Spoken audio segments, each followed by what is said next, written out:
Welcome to 60 Second Civics, the daily podcast of the Center for Civic Education. I'm Mark Gage. Elections in the colonial era and in the early American Republic were rather uncivilized compared to today's standards. For one thing, elections were not always held at regular intervals. Some colonies held annual elections, but in others, the governor of the colony would call for elections whenever he felt they were needed. Voters had to assemble at courthouses in order to cast their ballots.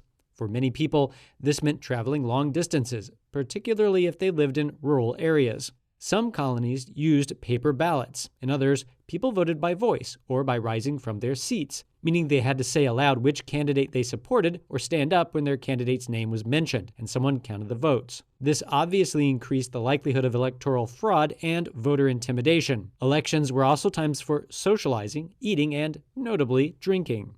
Unscrupulous politicians and their supporters resorted to bribery and intimidation to swing votes their way. Still, Americans enjoyed more voting rights than the British and other Europeans. Suffrage would radically expand in the 19th and early 20th centuries as African Americans, Native Americans, and women gained the right to vote. That's all for today's podcast, 60 Second Civics, where civic education only takes a minute.